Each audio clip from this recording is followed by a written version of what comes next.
Понял вас. Вы мне через призму критичности, пожалуйста. Нет, я просто поясняю ситуацию. Я имею в виду, что вы же знали, ну я имею в виду исполнительный комитет, что денег не хватает, 4,5 миллиона не хватает. Вы же в бюджете 2022 опять нам 4,5 предложили. Ну проект полгода был у нас, его же можно было внести корректировку, подсказать нам, что-то. Это же люди, это же чьи-то судьбы, это же чья-то, ну да, это же будущее их на самом деле. Понятно, Георгий Иванович? Понятно. Ну, Александр Григорьевич часть моих предложений и замечаний как бы озвучил. И то, что вы сейчас в последнем контексте, у нас уже июль месяц, должно быть изменение бюджета на 2022 год. И все эти моменты можно учесть там. И до конца года, да, могут быть отражены. Это первый момент. Гидчестен сорта освободится.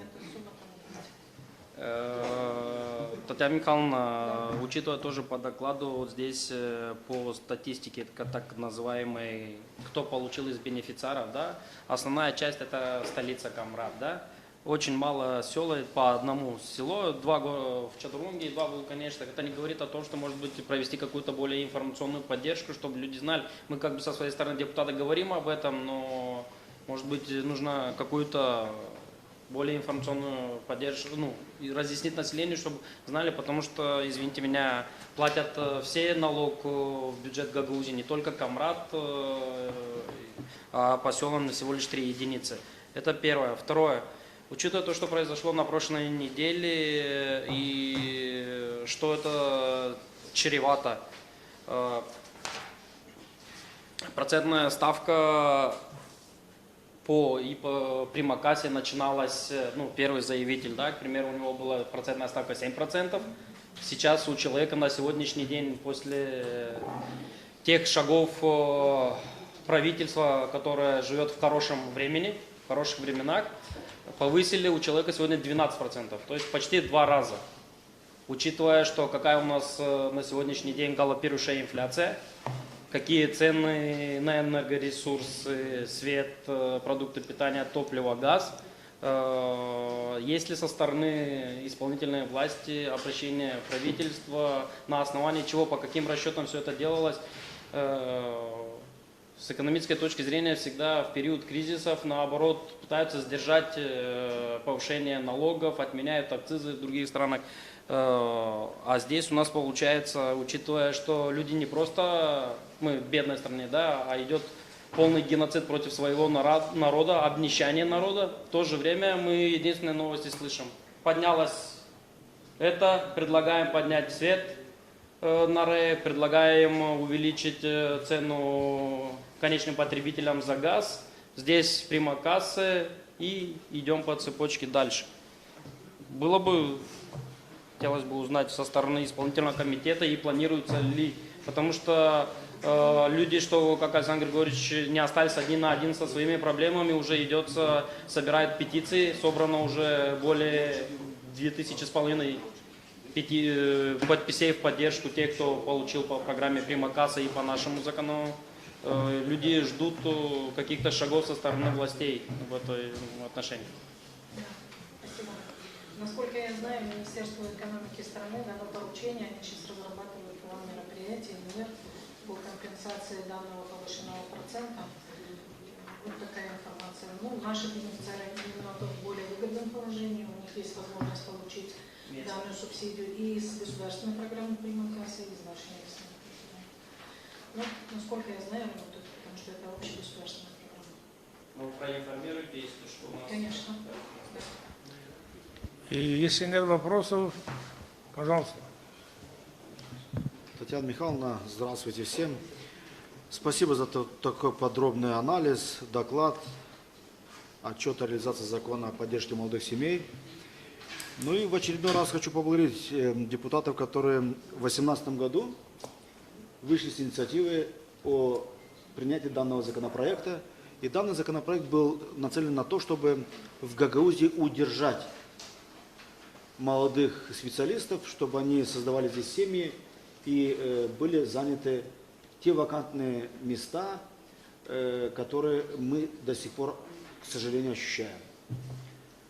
В вашем отчете я внимательно остановился на таком пункте, что исполнительным комитетом было принято постановление 18 марта 2021 года, что для врачей, которые осуществляют трудовую деятельность в медико-санитарных учреждениях Гагаузии, процентная ставка, скажем, была от достаточной суммы 30%, когда у других оставалось 25%.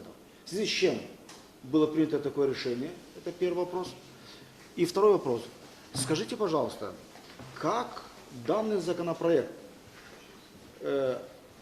оказал влияние на то, чтобы утечка кадров, которые нуждаются в Гагаузии, в лице медиков, педагогов и других или иных специальностей, отразился положительно или отрицательно? Спасибо. Спасибо. На самом деле, ежегодно постановлением утверждаем твердые ставки, так как закон предполагает, что эти ставки до какого-то процента, и мы вынуждены четкие устанавливать.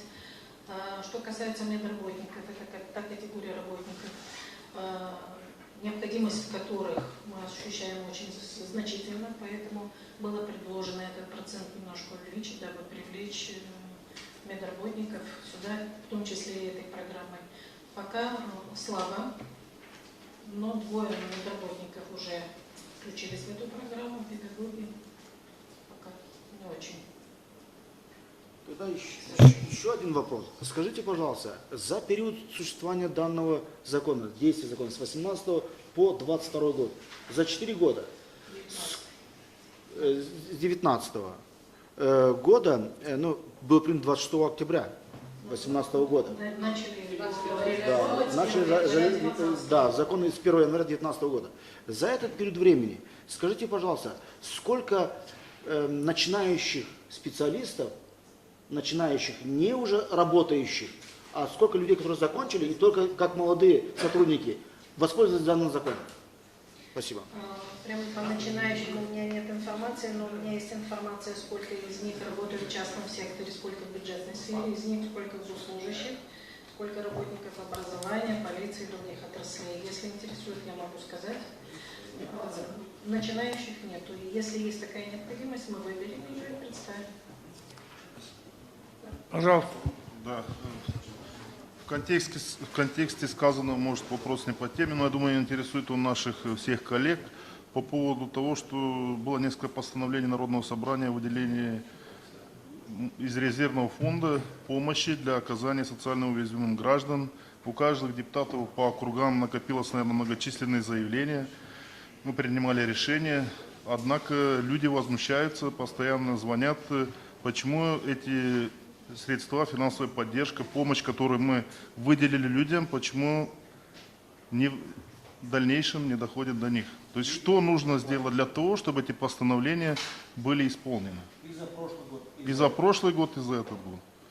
Как бы в контексте, потому что удобного момента не будет, поэтому... Что касается тех платежных поручений, которые были в системе, профинансировано все. Что касается материальной помощи из резервного фонда, может что-то еще будет, бухгалтерия ваша предоставит. На сегодняшний день все отправлено. Спасибо. Если нет больше предложений, Мы отправим. если нет больше предложений, коллеги, голосуем за постановление. Кто? Тоже предложить, чтобы подготовили законодательные предложения о внесении изменений и дополнений в этот закон. С учетом сказанного. С учетом дополнений, да. Кто за данное постановление, прошу проголосовать. Против? Воздержался? Спасибо, спасибо. К следующему вопросу слово имеет Михаил Блах.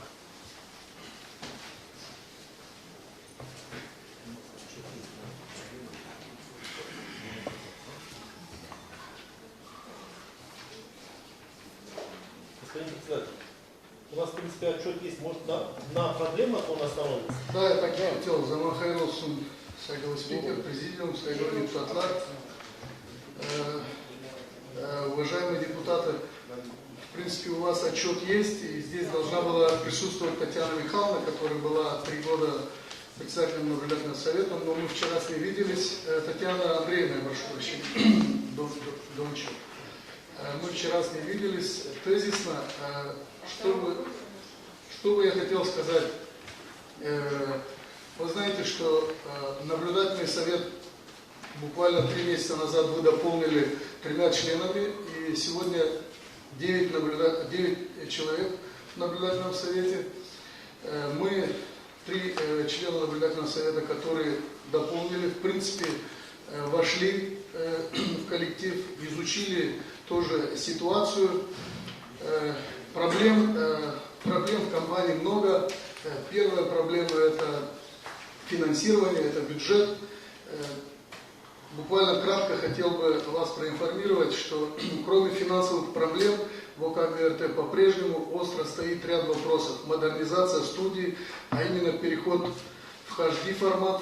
Вы все знаете, что буквально в мае месяце компания перешла в цифровое вещание, и мы остаемся, если не в 90-х, то в 2000-х годах по оборудованию, по техническому оснащению.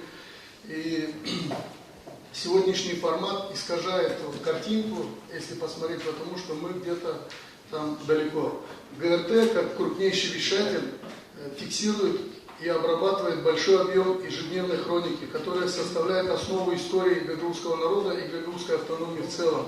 К сожалению, реальность такова, что данную информацию компания способна хранить более 3 месяцев, потому что нету архива, нет у нас таких мощностей, чтобы хранить архив. А вы все знаете, что архив – это очень большое богатство нашего гагаузского народа. Также нехватка мощностей в монтажных компьютерах, которые бы позволили увеличить качество производственных программ. Вся имеющая компьютерная техника, камеры и диктофоны морально устарели, и технические параметры не отмечаются сегодняшним запросом. Если посмотреть, мы сегодня считаем, что назрела острая необходимость разработки новой стратегии. Наше новое видение, которое мы бы хотели предоставить вам, господа депутаты, поскольку вы являетесь учредителями компании УК ГРТ и исполнительному комитету. Для чего? Для того, чтобы в первую очередь мы посмотрели четкое видение и миссию, которые должны способствовать профессиональному росту, оптимизации расходов, внедрению новых стандартов финансового менеджмента в компании, рационального расхода публичных финансов, посмотреть систему планирования бюджета. О чем я сейчас хочу сказать, что на самом деле Татьяна Михайловна ушла, но наблюдательный совет и компания ГРТ дает цифры начальнику управления, Минфин. И вот последние годы постоянно не то чтобы на модернизацию техники, а даже на заработные платы, по большому счету, не хватает финансовых средств. Поэтому мы видим, что на самом деле назрело время, чтобы мы, в принципе, с юридической комиссией тесно сотрудничаем. Буквально совсем недавно Координационный совет был в полном составе со всеми департаментами. Мы продлили лицензию на 9 лет.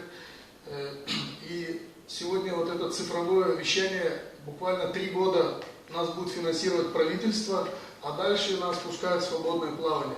Я думаю, что ГРТ компания, которая, в принципе, мы не найдем в мире больше компаний, которые в основном ведет на гагаузском языке и передачи, и диалог.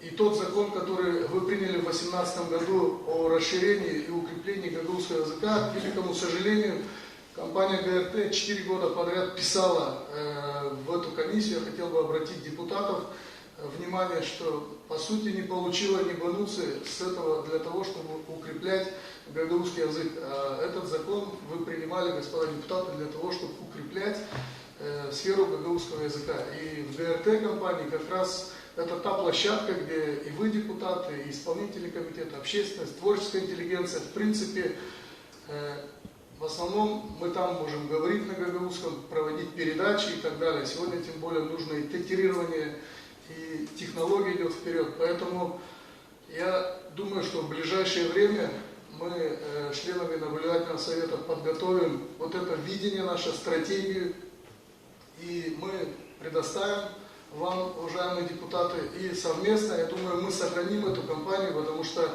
ГРТ это тоже атрибут, как флаг, герб, гимн. Это мы можем много замечаний делать компании ГРТ, и будет справедливо, я думаю, потому что на самом деле упущения есть и в плюрализме, может быть, мы с Михаилом Николаевичем это обсуждали, с другими депутатами.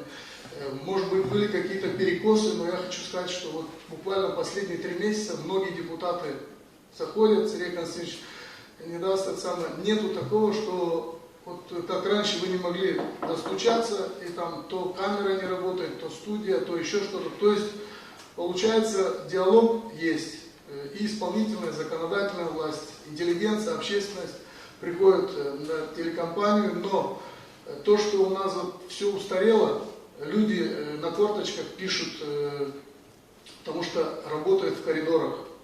То есть у нас издание не оснащено как надо, и нету декораций и так далее. То есть все устарело, уважаемые депутаты.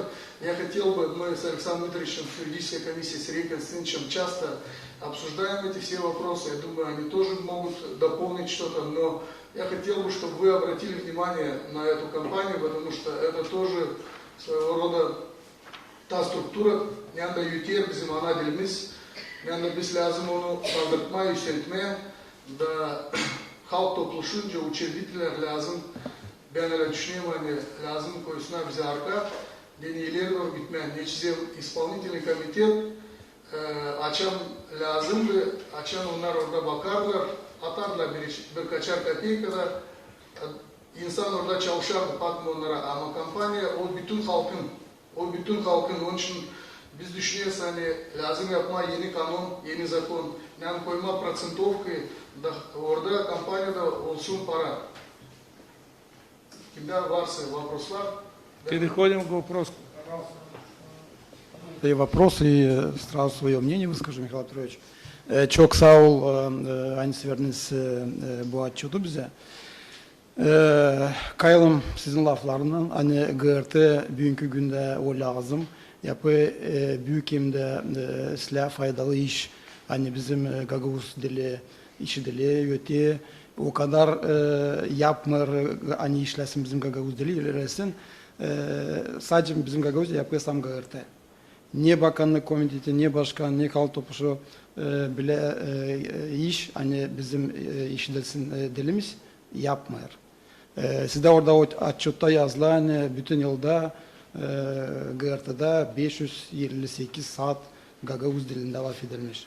Bizde laf edildi başkan, bakanlık komiteti, deputatlar, makarka 200 saat yılda. Daha geliyor yani bizim Gagavuz dilimiz bulunmucu bu durumda önce büyün bulunuyor. Onun için size söylemeye çok sağ ol bütün kampanya, jurnalistlara, наблюдательный совета, они на bu işe yapıyorlar. Но в отчете вы правильно выделили два важных направления для ГРТ. Это первое, то, что я говорил про языку, продвижение. И второе, это плюрализм, объективность выражения мнений, различных мнений на ГРТ. Я вам неоднократно звонил после передачи, я внимательно всегда смотрю все передачи, в том числе и вот диалоги, где участвуют политики. И, к сожалению, причины я не буду озвучивать, но просто у меня будет просьба, потому что мы наблюдаем картину необъективного, несправедливого подхода к тем лицам, гостям, которые приходят к вам. Допустим, когда приходит депутат, даже последний взять диалог в студии, где присутствовал там, Александр Георгиевич, Сергей Кристинович, Леч Георгиевич, задается очень много вопросов от зрителей. Причем вопросы, они зачастую не относятся даже к компетенции депутатов Народного собрания. Но когда приходят члены исполкома, мы не слышим ни одного вопроса от зрителей. И мы понимаем почему. Поэтому я хотел бы, чтобы вот этот необъективность, неправильный подход, несправедливый был искоренен. Я не упрекаю журналистов или наблюдателей, я просто просил, чтобы был объективный подход ко всем. Но в целом я благодарен компании, считаю, что она должна работать, мы должны помогать. Те проблемы, которые вы указали в отчете, в том числе то, что у вас не хватает архива для того, чтобы у вас 3 месяца, и после этого... Да. Это очень важная проблема, что мы должны сохранять вот это все для нашей истории. Поэтому я думаю, что это в первую очередь вопросы, наверное, исполнительный комитет, чтобы они в следующем году заложили эти средства для того, чтобы эту проблему решить. Я, А так большое спасибо журналистам и компании. Есть вопросы Я еще? хочу ответить Михаилу Николаевичу. На самом деле есть такое, то, что вы мне звонили, мы разобрались в наблюдательном совете. Есть члены исполнительного комитета, ну, должны слышать депутатов в первую очередь, которые приходят и говорят сразу, вот нам, пожалуйста, чтобы не задавали вопросы. А вот диалог в студии и программа, она фактически и отражает, что вот население и власть, они как раз, вот Александр Григорьевич, Сергей Константинович, вы, Георгий Георгиевич, не раз вы видите, какая бурная дискуссия, когда вы участвуете, и даже на самом деле не вам адресованы эти вопросы исполнителя. Я поговорил с руководством и сделал замечание в нормальном плане, что любые люди, которые туда приходят, в том числе, в первую очередь, члены исполнительного комитета, даже должны быть рады, если им будут задавать или будут их критиковать, они услышат реально, что там внизу. Поэтому я думаю, что в дальнейшем мы увидим, что исполнительному комитету также много вопросов. Хорошо, понятно. Да, Михаил, буквально недавно во время передачи «Прямая трансляция» была в студии, или диалог в студии, был звонок с Гайдар с претензиями в адрес телевидения, что перестали смотреть телевидение ГРТ. Я так понял, это связано с переходом с аналогового на цифровое телевидение, да? И, коли это так, скажите, пожалуйста, как нам тогда создать условия с тем, чтобы вот этот переход не повлиял на доступность нашего населения к передачам ГРТ? Георгий Георгиевич упустил этот момент, когда он докладывал, простите, я себе записал. Значит, нужно срочно приставки для цифрового вещания. Простыми словами, тюнер для малоимущих и так далее. Сегодня, если цифровое телевидение и нас стала видеть вся страна, более 90%, 98% охвата, то в Гаузии мы, к сожалению, потеряли. И у нас есть такие социальные ролики, где, когда правительство выдавало эти тюнеры бесплатно до 25 мая, очень мало людей воспользовались этим. Вот здесь нужна, конечно, помощь и поддержка депутатов с каждого населенного пункта, мэрию и социальных работников, может даже исполнительный комитет подключить. На самом деле было бы хорошо, чтобы изыскать средства и вот этим малоимущим, Георгий Георгиевич, выделить их абсолютно бесплатно. Эти тюнера, они стоят там в районе 200 лей, мы изучали, смотрели. И это было бы очень большое подспорье, вы как депутаты, и мы, чтобы показывали, потому что в компании ГРТ тоже разрывается телефон, нас в основном смотрят населенные пункты, села, вот очень много смотрят, и действительно люди возмущены, то, что вот они сейчас, они же не могут, бабушки, там заходить, мы сейчас стали, кстати, выработали так, что и нас стало больше быть в интернете, то есть, потому что Все сейчас понятно. технологии. Так, Александр Григорьевич, давайте вопросы. Спасибо, что вы пришли, даже не ваш отчетный период, но тем не менее это важно, есть ответственность, и как бы вы несете определенную ответственность, прежде всего, как человек, за то, что происходит. У меня проведем черту за тем, что было до этого, да, и не будем как бы туда уходить. Я как-то с вами поделился, Сергей Константинович, с лектором. Мне очень приятно было смотреть, спасибо, ролик про ТВ. Про ТВ это чисто, даже не знаю, на государственном языке вещатель, да, медийный. И они показали проблему нашего университета по спортзалу. И я позвонил Михаилу Петровичу и попросил, мне кажется, что ГРТ нужно, ну вот в такой мармеладности меньше должно быть, больше вот таких острых вещей, и власть должна быть самокритична, не надо показывать, что у нас все хорошо, наоборот искать проблемы, и мне очень как бы неуютно было, что про ТВ показывает проблемы, которые есть в Гагаузии, а ГРТ эти проблемы как бы не транслирует. Николай Харламович, если помните, недавно поднял проблему, что лицей Гайдаржи, крупнейший лицей, не имеет спортзала и сейчас не может заниматься. Мне кажется, вот эти вещи нужно освещать, чтобы власть держала руку на пульсе времени. Вы помните, да, эту притчу или историю, когда умный руководитель переодевался в нищего и ходил, узнавал мнение о себе. Вот ГРТ у нас инструмент для того, чтобы мы, власть, знали, что о нас думают люди и какие есть проблемы. Поэтому пожелания вам вот больше острых, сказали, больше острых материалов. Потихонечку меняем. И про Мы понимаем, что вы сделаете, хорошо вы слушаете. И про народное собрание не надо говорить, что мы какие-то что все у нас удается. Но то же самое про исполнительную власть, про примарии и так далее, и так далее. Сергей Константинович, пожалуйста. Спасибо. Хорошо, Сергей, мы взяли это на вооружение. Уважаемый Михаил Петрович, спасибо за такой подробный доклад. Чувствуется, что у вас есть журналистское образование, вы его окончили успешно, смогли сегодня представить такой детальный подробный отчет. Я вот изучил этот отчет, он на 4 страницах. Ну вот отчет, а вот какие видения, стратегия по развитию будущему, я не заметил. Может, наверное, вы будете это иметь в будущем. Мы тоже не заметили. Необходимо, чтобы наблюдательный совет увидел, что они планируют для того, чтобы выйти из сложившейся ситуации. Как ваше видение? Когда мы принимали закон о телевидении и радиовещании, идея была в том, чтобы вы были не ангажированы какой-либо ветвью власти, чтобы вы могли отвечать и были ангажированы нашим налогоплательщикам, которые содержат телевидение, содержат другие структуры власти, чтобы вы отвечали тем злободневным проблемам, которые нуждается наше общество, раскрывать их. Да, вот Александр Григорьевич сказал правильно, что приехала ПроТВ. Мы знаем, почему они приехали. Мы знаем, кто их попросил. Но не важно. Слава Богу, приехали. Плохо, что наш наблюдательный совет не попросил, чтобы наше телевидение, наше радио в этом участвовало. И, конечно, плохо, что Народное собрание не уделяет внимания, не выделяет деньги для регионального спортивного комплекса, где занимаются наши дети. Я часто вижу, некоторые наши политики бравируют такими словами: наши детки, мы за них. Но я понимаю, что это политиканство, потому что я не вижу определенного отношения для того, чтобы этот объект был запущен функционально, чтобы он работал во благо всего региона. Потому что дети учатся со всех, скажем, районов Гагаузии, со всей Гагаузии и из ближайших районов. Это визитная карточка не только университета, но и региона.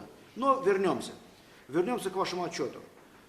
Скажите, пожалуйста, вот мы слышим в профильной комиссии о том, что есть некое такое шатание в наблюдательном совете. Кто-то прошел незаконно, кто-то, занимался политической деятельностью, агитацией в пользу того или иного кандидата. Вы как руководитель, что вы сделали для того, чтобы эту ситуацию, скажем, доложить на сессии Народного собрания? Второе. Мы замечаем, что телевидение должно освещать проблемы. Мало я вижу журналистских расследований. Я чувствую, что на телевидении есть проблемы. Вы правильно сказали, с вещанием, с цифрой, как называем. Но у нас есть целое агентство по привлечению инвестиций. Как часто вы обратились к ним, чтобы они вам помогли привлечь какие-то международные фонды, гранты, чтобы вы смогли модернизировать, скажем, наше общественное телевидение? И какова динамика просмотра нашими гражданами, нашими жителями Гагаузии телевидения за, скажем, последние 3-4 года? Вот вы ощутили на себе, что вас больше смотрят, к вам больше обращаются? Потому что, не секрет, я смотрю иногда вот прямые эфиры, одни и те же люди звонят.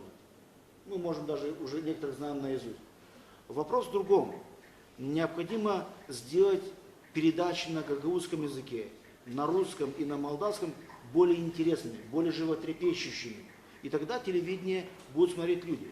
Поэтому наблюдательный совет должен предпринимать ряд конкретных мероприятий по тому, чтобы телевидение было более общественным, телевидение было более интересным и, самое главное, чтобы она раскрывала потребности, проблемы нашего времени. Спасибо. Да, могу ответить коротко. Да.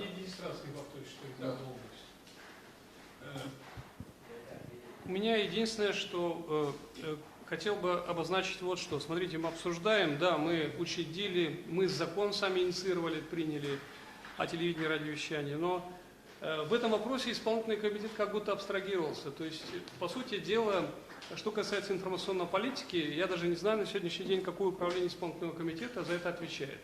В Народном собрании понятно, да, юридическая комиссия и по СМИ. И вот они обратились, я имею в виду, телерадиокомпания ГРТ обратились в юридическую комиссию, обратились в адрес председателя Народного собрания о том, что нуждаются в переоборудовании там, и дальше по техническим моментам, но абсолютно отсутствует информация по части того, а что же делает исполнительная власть. Вот вы сказали, вот мы должны там финансировать, мы утверждаем, а само финансирование должны готовить исполнительная власть. Я вижу, что они абстрагировались. Но по части подачи информации, по части новостных передач, там абсолютно крен виден постоянно. Однобокий, хочу обратить ваше внимание. Очень часто бывает такое, что вот нету нормальной трансляции заседания Народного собрания. То у вас там что-то случается с аппаратурой, то не то. То есть вот эти все непонятные подковерные ходы нужно убрать. Нужно дать, информация должна быть свободная, доступная и равная информация. Вот если даете информацию, ваши там телерадиокомпании дают информацию новостную, дайте равную информацию объективную, а не вот под таким соусом как-то преподносится много лет. Критика принимается. Что касается, Сергей Константинович, там в наблюдательном совете есть вот эти вот все. Последняя комиссия сказала, чтобы мы разобрались уже. Мы, в принципе, я стараюсь, чтобы мы там, как бы, ваши, наши, там нету ваши, наши. У вас тоже в депутатском корпусе, как говорится, тоже идет, дискуссия, там тоже есть личности. Но вот эти вот жалобы, я думаю, что они ничего хорошего этой компании дадут. Что сказал Сергей Константинович Чимпаеш, на самом деле компания в основном вот показывает, куда поехала Башкан, куда приехала. 90% на самом деле мы показываем исполнительную власть. Но исполнительная власть далека, к сожалению, от компании. И то, что вы сказали, Сергей Константинович Захария, писем было очень много, и в первую очередь исполнительному комитету, и не только по развитию, по инвестициям и так далее, а исполнительная власть знает абсолютно все проблемы ГРТ. Они же тоже туда приходят, часто выступают. Поэтому я думаю, что поэтому последние небольших 3 месяца, которые мы там находимся, новые 3 члена, мы как раз-то и поняли, что нам нужно новое стратегическое видение, которое мы предоставим вам, господа депутаты, чтобы меньше слов. Сергей Константинович, мы с вами много это тоже обсуждали. Надо менять эти рельсы. Потому что у нас все равно коллеги-журналисты по старинке, вот то, что Александр Григорьевич говорит, не хотят показать вот это криво в Народном собрании, люди с полкоми. Все вот так, чтобы гладко там, одну передачу. Так, все понятно. Давай, Георгий Иванович, мы последние, наверное, вопросы, перейдем к голосованию. Михаил Петрович, в принципе, вопросы в том же русле, учитывая, что коллега сказал, что какие-то новости освещаются, какие-то нет, но элементарно, когда, например, даже те же храмы села, города проходят в каких-то населенных пунктах, наше общественное телевидение даже не приходит зачастую и не освещает их. Поэтому есть вещи, которые хотя бы элементарные нужно учитывать, и коллеги сказали, что там однобокая, не однобокая, раньше была информация, она прослеживается и сейчас, по поводу были какие-то черные списки, кого-то приглашают, кого-то не приглашают. Нету списка. Может быть нету, но в последнее время видим 4-5 человек, кроме них никого не приглашают и не зовут на ГРТ. А хотя в последнее время очень много злободневных вопросов есть, о чем можно обсуждать. Значит, на этот счет... Значит, я извиняюсь, я считаю, вот здесь как раз все депутаты, не надо никого записывать, все идите, и кого откажут, тогда мы разберемся. Я хотел как чтобы раз... мы сняли все эти вопросы. Вот скажите, мы пришли туда и отказали, и все. Вот надо просто по-другому разбирать его, и все. Есть предложение уже проголосовать, да? Давайте, все, спасибо, да.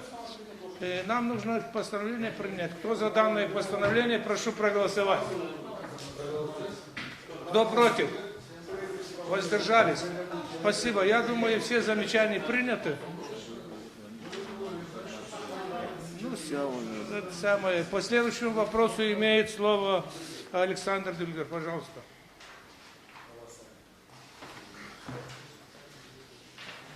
Добрый день, уважаемые коллеги, еще раз. Значит, мы приняли шестой, да?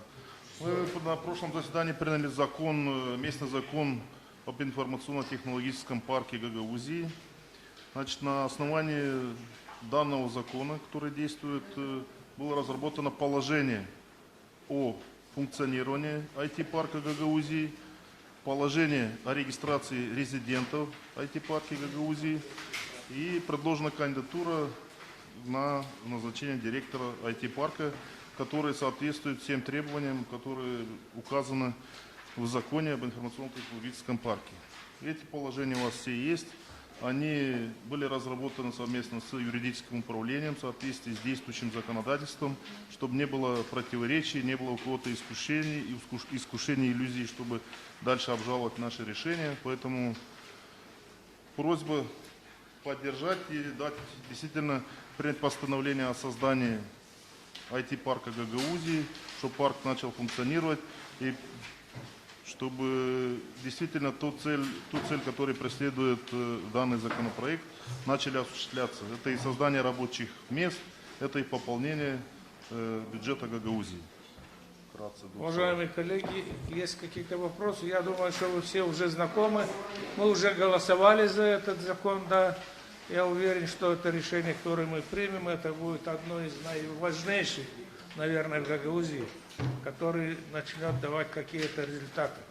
Мы принимаем постановление. Пожалуйста, кто-то хочет.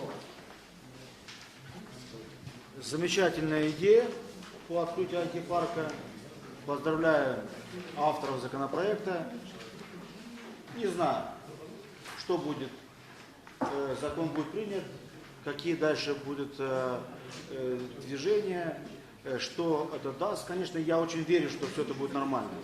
Единственное, я бы хотел узнать, есть ли экспертиза управления юстиции и юридического управления исполнительного комитета и Народного собрания.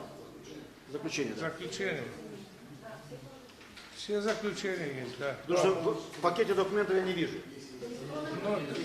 Со стороны исполкома положительные заключения, со стороны юридического управления Народного собрания тоже.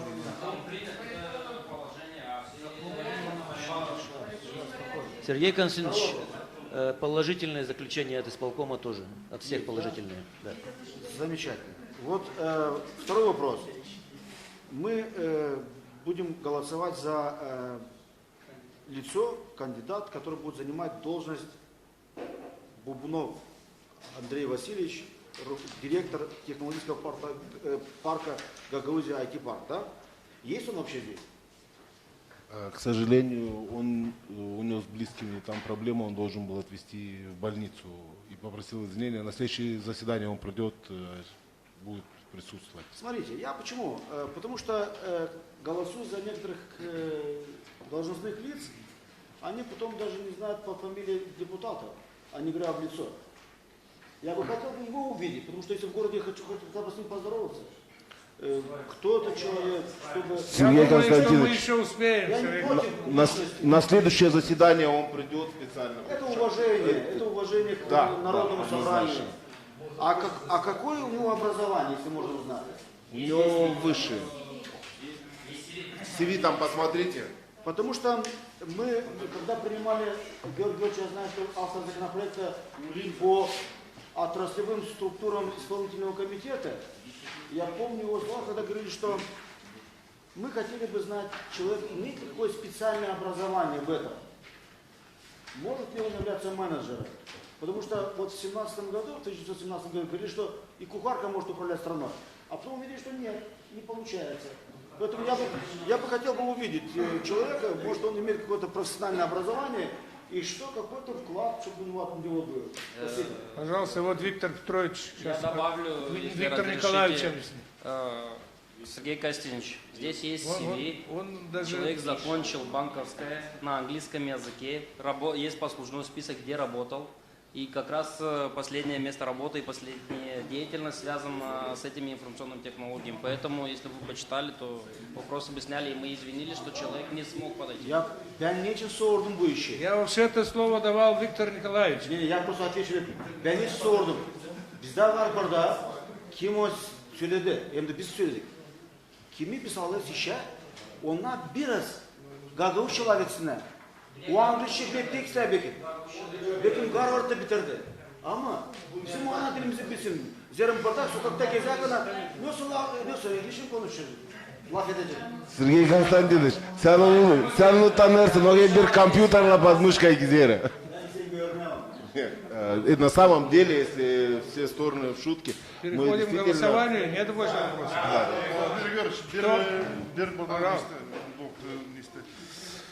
Biz kararlıyız, iki kararşın. Bir kararın kuruyuz.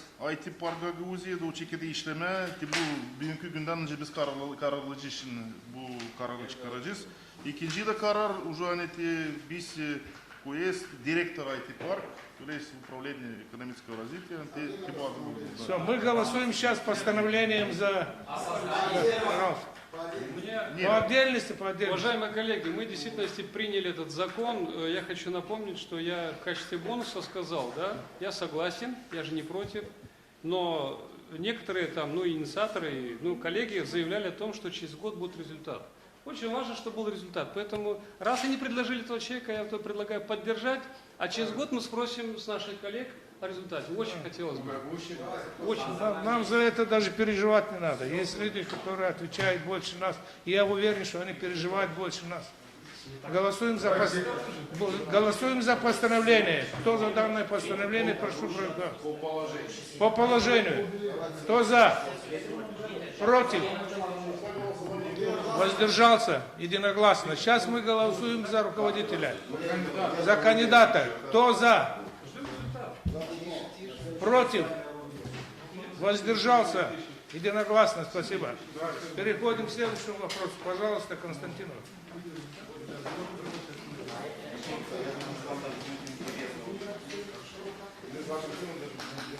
Zaman hayırlı olsun. Halk Kuruluşu başı, prezidyum, deputatlar, mass medya. Biliyorum hani hepsinizde programı var. Onun için ben özetleme isterim hepsinin ne olaylar olduğu, nasıl kabul edildi bu programa. Kiryes ayın 21'inde bilirsiniz kanuna göre Halk Kuruluşu'nun prezidyumu 2 deputatı gönderildi bu komisyaya göre, imzalaya göre. Bakanlık komitede de kararladığı bir karar, hangisini topladık hepsi bu komisya 9 kişi içinde. Bu komisyada 3 kişi Halk Kuruluşu'nun deputatları, kalanları da bakanlık komiteden azaları. Hem birisi sekreter, hangisi bütün prosedurları yapar bu komisyanın dolayında. Onun için isterim söylemeye, hani Kiryes ayın 29'unda komisya toplandı, kendi toplantısında teklifleri, angaları verildi. Üretim Bakanlığı'ndan, Kültür Bakanlığı'ndan, Bilim Merkezi'nden bunlar hepsi toplandı bir programı içerisinde. Hangisi belli etti, toplam 75 olay. Bu olayların içinde 12 olay gerçekleştirecek Gagavuzya Genel Kültür Bakanlığı. Bunların içinde siz gördüğünüz para lazım çıkarma bizim oladı. Türkülerimizi anlatmalarını, yaratmaları, tıparlamak, uşaklarımızdan olsun materyal, bunları öğrenmediğini hem de ayrıca bibliotekalara dağıtmadığını. 29 olay tamamlanır bizim Gagavuzya Genel Üretim Bakanlığı'nın içinde. Burada daha çok organizasyon konusunda hem kurikulum konusunda, üretim konusundaki olaylar görünüyor. Hem 33 olay tamamlanacak bilim araştırma merkezine dayalı. Bunların içinde 75 olayın içinde 27 olay gördüğünüz gibi para oraya girmiyor. Bu olaylar yapılır bu bakanlıkların ya da Üretim Bakanlığı, hem Kültür Bakanlığı, Bilim Araştırma Merkezi'nin kendi finansmanlığı içerisinde. Biz bu olayları katmıştık ilk programaya, onun için onlar da kaldılar böyle. Bu zor zaman içinde biz düşündük hani kendi planlarımıza lazım koyma ilaveten o olayları, hangilerine para vermeyelim diye. Onun için şimdi siz görüyorsunuz 5 milyon 749 lirayı bu olayların içinde. Bakanlık Komitesi kendi komisyasında, kendi bakanlık toplantısında bu ayın 4'ünde onayladı. Bu programı da yolladı size. Siz de onu oynamarsınız. Biz de başladık işleme. Çünkü bizde kaldı az vakit. O paralar hangi orada belli eder bilirsiniz. Birçoğunda lazım tender belli etme. Biz bilmiyoruz nasıl olacak ama sentyabrın ayında biz lazım oturalım gene bakalım ne kalır bizde. Onuştan da kalan parayı da doğru değerlendirelim ki bu yıl doğru bir şekilde biz bu finansmanlı fondunu yapalım ki Gagavuz dili gerçekten ilerlesin diye. Sağ olasınız. O zaman geçmeyen sorular varsa da. Soruşturma istedim sadece söylemen. Mayın 21'de açık topladık. 29'da. O zaman biz Kaligava raporunu kabul ettik. Programa yürütücü kabul edelim. Yine programı da gösterip geldi olarak 749 bin lira. Ondan sonra bir kısa vakit Bakanı komitede hani programı hazırlama o para göre 5.749.000 o iş oldu. Komisya toplandı. Bir hafta gelip biz çalıştık. Saniye mani biz lazım kabul edelim bu kararı. Sentyabr'da incelediniz. Onu tarihsi muhtemel yine niye para kalacak. Yine tembersi işini yapacağız ona göre biz o paranın bu hafta gelin sağ olasınız.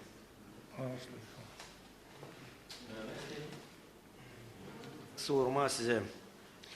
Başka yıllar açan verilerde daha çok para bu programmaya 6-7 milyon lei. Uzman verilerde Gagavuz Millet Tiyatrosu'nun Tanasoglu adına daha çok para. Hani onlar koysunlar Gagavuz dilinde spektakülleri bizim köylerde, bütün Gagavuzya'da. Şimdi siz kurmuşsunuz 50 bin lei. Niçin öyle az? O çok daha az o paralardan ne kadar verirler de ileri. 50 bin lira her yıl verilir onlara ki onlar kursunlar yeni bir scena, yeni bir postanovka için. Bu paralar her zaman verilir, her yılında verilir. Ama ilave paralar, andıları verirler buna zarplata olarak onlar da komisya içinde ayrıca teklif edilecek, onlar da karar verilecekse verilecek. Onlar kabul edecek mi parayı? Yani bilmiyorum, komisya kararını... Değil, onlar lazım geçsine bütün, bize bakın kaç köy gezme, oraya lazım taziyede para değil 50 bin. Biz konuştuk bizim komisyamızda. Laf ettik ki bütün finansman tarafından kanuna göre ne lazım ödensin onları hepsini hesapladık. Tiyatrolarda içinde bizim şimdiki 5.700.000 lira yetmiyor ki hepsi kanunu yerine getirmeliğini. Bu neredeyse 20 milyonu geçiyor. Onun için biz teklif ettik, konuşacağız. Bu kanuna göre de ayrıca tekliflerimiz de var. Bunları hepsini gerçekleştirmeye değil ya finansmanı yükseltilecek ya da doğru şekilde düzeltmeler yapılacak ki kanun yerine getirilmeli. Mihhail Kalaç. Bu soruşu bizden aldığı yasabımızda Sentябr ayında açılmışız. Bizim komisyada Sayın Malik'in ona cevap verir. Çok sağ ol Irina Anatolyevna. Aynı hazırladığınız programı çıktınız bizim yönümüze, cevap verdiniz. Ama ben de sayayım hani bu programı İslam kabul edelim. Vakıf bizde pek az. Ama bu programa birkaç soruş var. Ben komisyada size sordum. Birazcık summalı ona dil doğru.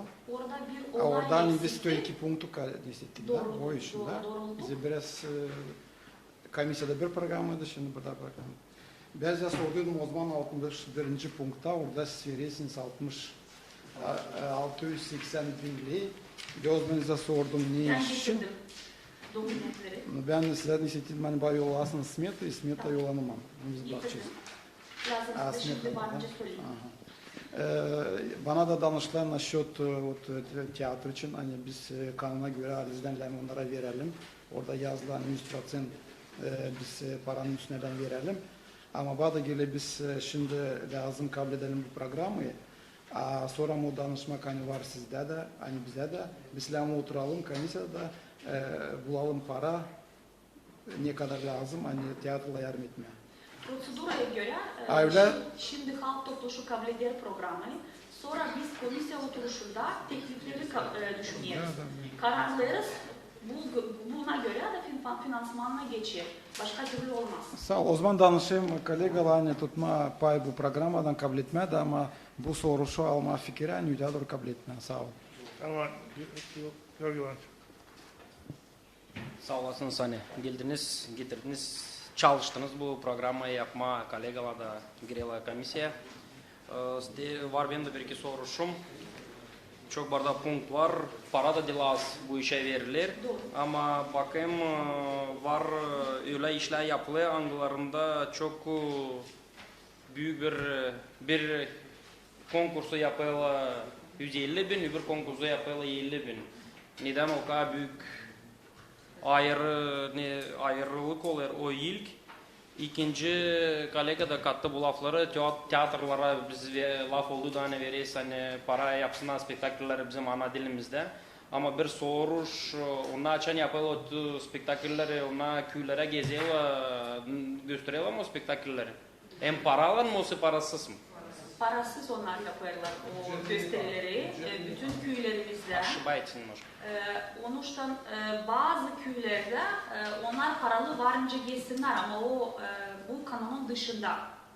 Şimdi açan onlar giderler bu programa göre hepsini her ayın lazım versinler bizim Kültür Bakanlığımıza bir rapor. Nereye gezdiler, ne gösteri yaptılar, hangi köylerde yaptılar, onlar bunun kontrolünü yaparlar. Sonra da yaparlar zayavka bu komisye ki onun finansmanını yapsınlar. Tamam, burada te aldığın ben ne için dedim bir punkt 6. aldığın 80 bin jurnalın 2 numarasını teparlama. 180 bin değil. 80 bin. 80. Doğru. Bu 2 jurnal bilirsiniz bizim Gagavuzlarımız yazar birliği var. Onlar her yılın 40 bin girer bir jurnala. Burada değil sadece bu jurnalı basma dini ama redaktörlük da fiyatını veriyorlar. Yani onların parasını da bu teklife göre veriliyor. Tirajı ben görmedim burada, o için de sordum. Çünkü... Onlar her seferinde 300 adet basarlar. Tamam. Hem tabir teklif deyince kolegalar söylüyor, çok yere veririz para ana dilini öğrensinler. Çünkü bu kanunu da çıkardık uzman bu taraftan hani yetiştik yaşamaya hani Gagavuzlar ödeyip para hani Gagavuzçalar edelemez. Bekim bu dilas parada bekim bulacağız biraz para ama o olacak ilk punktta. Hani halk topluluğunda işçileri hem de deputatları hem de Bak Komitetin İspalkomunda işçileri hem başları hani biraz para kim bilmiyor ana dilini bekim onlara da tutma birer repetitor da yardımcı olalımız. Şimdi burada görüyorsunuz ben şükretmeye isterim bütün komisya azaları kim çalıştı bu programı kabul etmediğini.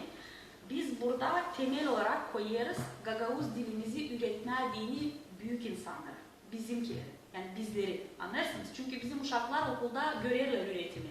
Onlar nasıl olsa bunu öğreniyorlar. Programa var bilirsiniz ama okullarda da. Şimdi burada gördüğünüz 200 bin liraya verilecek son programaya küçükler için. Bizde bütün anaokullarda programa bitecek. Ne lazım olacak onlara var. Şimdi normal üretim için şkolalarımızda hem gimnaziyalarımızda onları bilirsiniz ki o da sisteme var.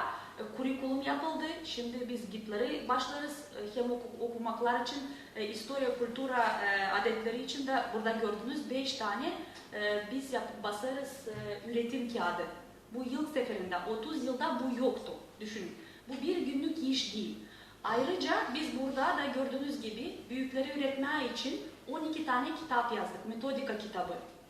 Burada da ayrıca bir platform oluşturuyoruz. Bu platforma verecek kolaylık bütün büyük insanlara üretmeye Gagavuz dilini kendi başına. Ne zaman vakıdı var. Orada olacak bir lektör, olacak lazımlı olan videouroklar, bütün kitaplar ne lazım. Onlar bu kursu alacaklar, okuyacaklar. Sonra da olacak 15 minut küçük bir test yapsınlar kendi kendine. Nasıl bir uğra göre onlar bilirler Gagavuz dilini. Ayrıca biz bunu da düşündük. Şimdi biz hepsimiz diyeriz hani birileri lazım bizi denetlesin nasıl biz biliriz Gagavuz dilimizi. Şimdi ben öyle düşünüyorum. Hani kompetansiyalar dilde çok farklı bilirsiniz. A1'den C2'ye kadar. Burada da bu platforma verecek öyle bir kolaylık ki insan seçmesin bunu. O kendisi 40 minutluk bir test yapacak. Kompüter seçecek onun derecesini ne kadar biliyor. Da verecek ona otomatik olarak bir sertifikat. Orada görecek. Hani biz diyelim şimdi üreticiler bizi iyi mi ürederler, kötü mü ürederler? Üreticiler iyi mi bilirler, iyi bilmirler. Şimdi biz biliriz de bu problemleri de hani birçok dallarda biz Gagavuz dilimizi ürederler uşaklarımız. Başka dallardan üreticiler. Bu sistema bunları kaldıracak üstünden. Anlarsınız ki bizim üreticiler bu sertifikatları aldıktan sonra biz bileceğiz ama gerçekten biliyor mu Gagavuz dilini C2'ye, çünkü ancak bu şekilde varınca onlar üretsinler bizim uşaklarımızı. A1, A2 uğurlar onlar üreticiler için değil. Bizler için de aynı. İsteyeceksiniz birileri bir yere işe girsin, değil lazım komisya kurma. Ben bunu biliyorum, bu benim akrabam ya da ben bunu bilmiyorum, hadi ona bir torpil yapalım. Ama burada bir sistem olacak, o kendisi başına girecek ona, yapacak testi, size sertifikat getirecek. Bu kadar. Bu çok önemli bir bazı bir sistemi. Biz buna 4 yıl boyunca gittik. Ben düşünüyorum bu çok güzel olacak ve siz kabul edeceksiniz bu işi. Hepsimiz Mart ayında güzel bir iş yapmış olacağız.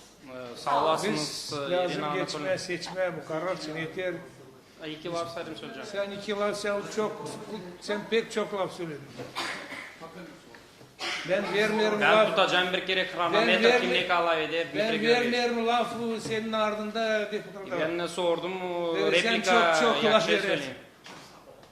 Ben çünkü bu soruşu kaldırdım Dilan çok stimüle etme. Biz kararı geçiremedik. Dün başka kararlar Ankara'da kalktı.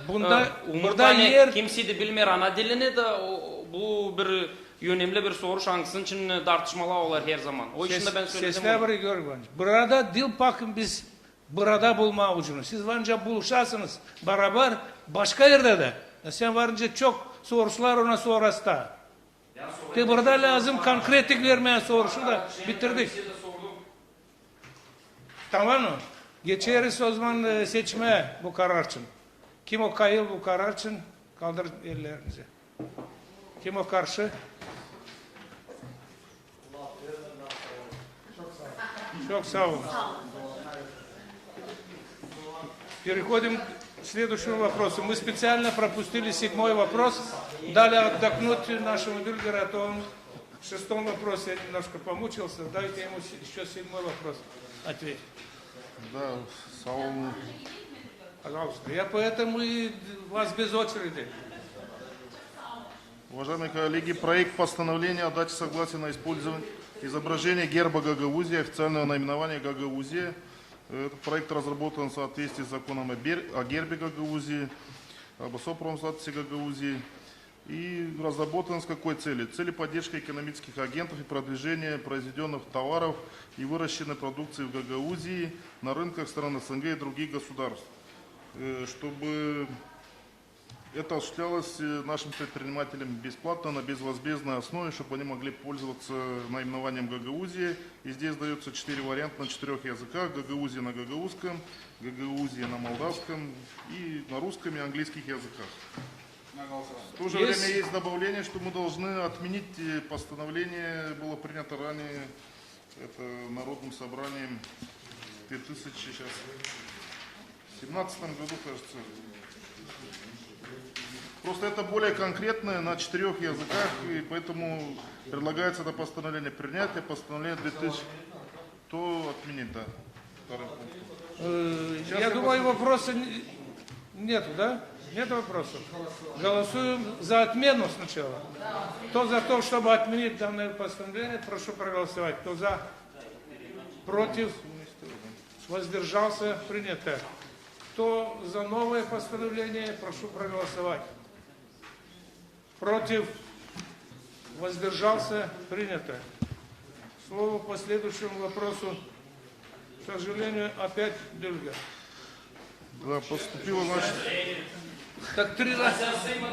Я ему дал отдохнуть в первом варианте, но сейчас не получается. Значит, уважаемые коллеги, поступило предложение от Ассоциации Совета Ассоциации Народные Мастера Гагаузии о том, чтобы мы приняли решение о создании знаменательной даты, включили в знаменательную дату 18 марта, Дня Народного Мастера Гагаузии. От научно-исследовательского центра Гагаузии в Мародневич у нас есть положительное заключение, поэтому предлагается в постановлении Народного собрания об учреждении знаменательных дат праздничных и памятных дней на территории Гагаузии, раздел «Знаменательные даты на территории Гагаузии» после позиции 6 января День крестьянского восстания в городе Камрат дополнить позиции 18 марта День Народного Мастера Гагаузии. И мы в прошлом заседании приняли уложение, дата уложения, день принятия уложения, мы там просто техническая произошла ошибка. Мы как приняли решение как праздничный день, тоже есть предложение перевести в знаменательный день, в раздел знаменательных дат. Иван Георгиевич, вы сидите там, а то сейчас попросим выйти. Тогда не теряйте время. Есть какие-то вопросы? Нет. Голосуем. С предложением по поводу переноса. Да. Кто за данное постановление, прошу проголосовать. Кто против, воздержался, принято. По следующему вопросу имеет слово Александр Георгиевич. Уважаемые коллеги, очень кратко, это обычный вопрос. Единственное, предлагается, чтобы мы то решение прошлогоднее, 26 ноября, которое мы принимали выделение средств из резервного фонда, но все равно потеряло свою актуальность, поэтому отменить его. Договорились? То, что не профинансировано было в прошлом году. Отменяем. Что оно и так не будет жить. Если нет вопросов, голосуем. Кто? Мы в прошлом году принимали в ноябре выделение из резервного фонда. Оно не было исполнено, ну помните почему, да, управление. Мы в этом году приняли новое. Но на бумаге оно действующее, поэтому отменяем его и дальше действуем уже по заявлениям, как вы считаете нужным. Ставим на голосование. Кто за? Против? Воздержался? Принято. Уважаемые коллеги, значит, последний вопрос. Вы знаете ситуацию. Перед последним вопросом, Дмитрий Георгиевич, здесь некоторых коллег не было. Я считаю, что было бы целесообразным, что Виктор Николаевич повторил то заявление, которое было вчера озвучено, как бы то, что уже и подписали, и потом же переходить к этой новой декларации. В повестке тоже есть этот вопрос. Я думаю, что здесь как раз все были здесь. Григорий Иванович, дело в том, что вчерашнее заявление, декларация от имени депутатов Народного собрания уже было опубликовано, с ним были все и СМИ ознакомлены. Так что пойдем в порядке. Дело в том, что эта декларация, которая разрабатывалась, я тоже присылал наши предложения, которые были, я первый прислал, да? Ну, мы тоже участвовали в проекте разработки, и они были учтены в этой декларации. То есть это две разные декларации, которые друг другу не мешают. Они, в принципе, направлены в одном направлении о критической ситуации в стране, о проблемах с топливом, о проблемах с ценами на энергоносителями и также политические.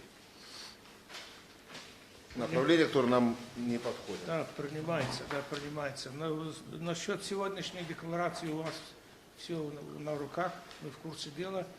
Я думаю, что мы можем и озвучить его, наверное, и будем. Потому что сегодняшняя сложная ситуация, вы знаете, мы должны сказать свое слово именно. И для оглашения первой части декларации имеет слово Николай Иванчук. Ну, у вас заявление у вас. Ну, значит, декларацию тогда председатель фракции, председатель фракции ЧПС.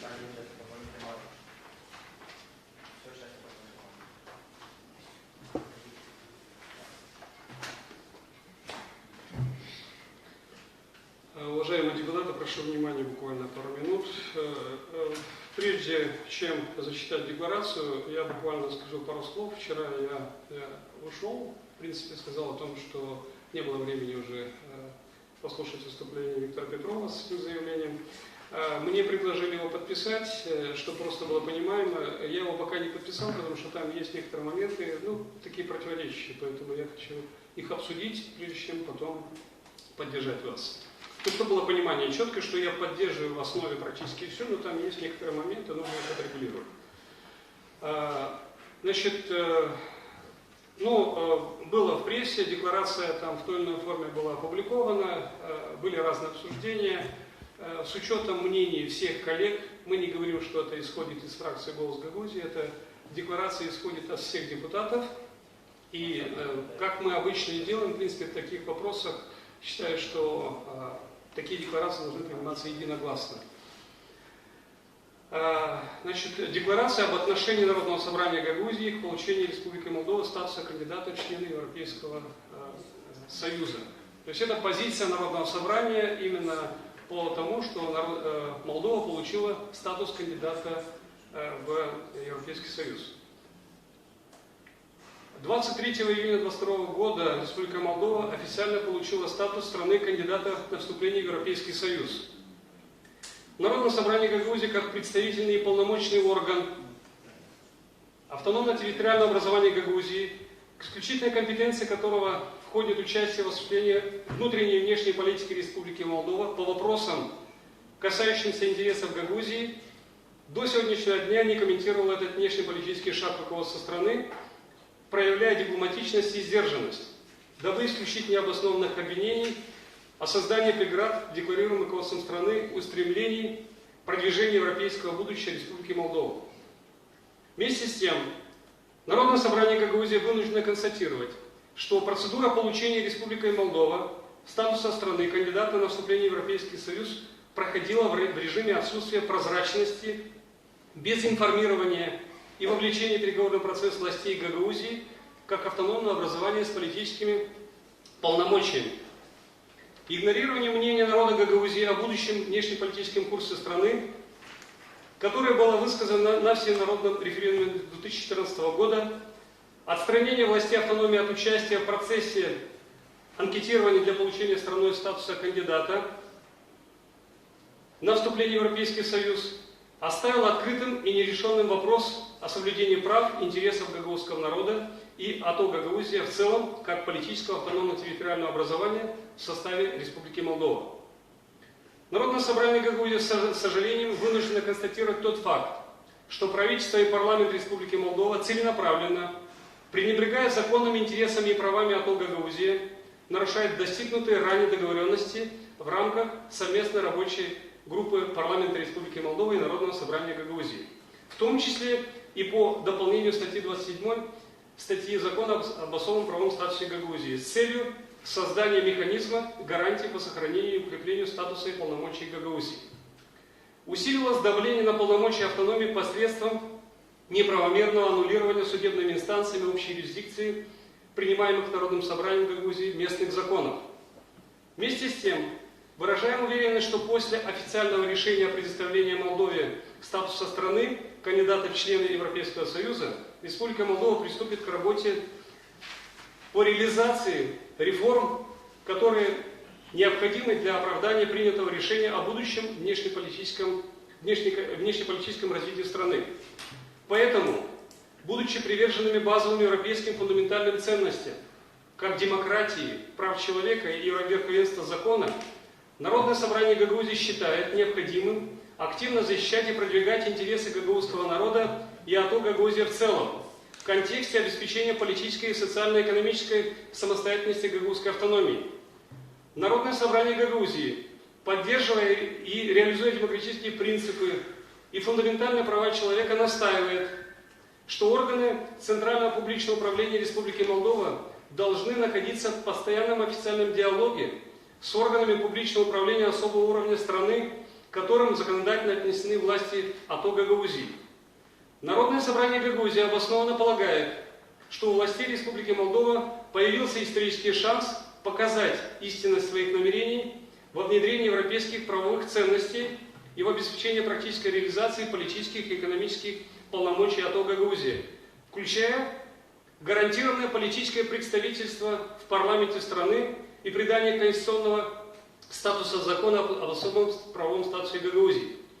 Народное собрание Гагаузии официально заявляет, что в случае продолжения игнорирования центральными властями страны возможных обязанностей гаранта, полная и безусловная реализация полномочий автономии вынудит Народное собрание Гагаузии обратиться к руководству Европейского Союза для оказания помощи народу Гагаузии в отстаивании своих прав и полномочий, став гарантом их соблюдения.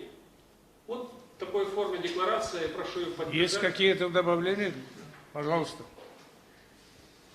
Добрый день, уважаемые коллеги. И полгода не прошло, и мы отреагировали на то, что мы получили статус кандидата, то, что мы двигаемся в Европейский Союз. Третий абзац. Я считаю, что вы чересчур лояльно отражаете результаты референдума 2014 года.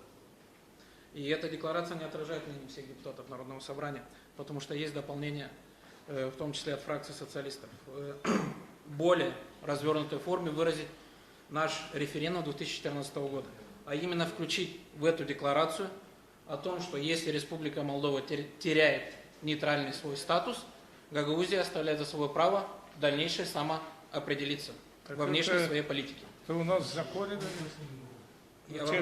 Можно я отвечу? Послушайте, пожалуйста. Значит, что было... Слушайте, давайте мы одно с другим не будем путать. Путь в Европейский Союз, ну, пока не определен, да, по времени, вообще не ясность.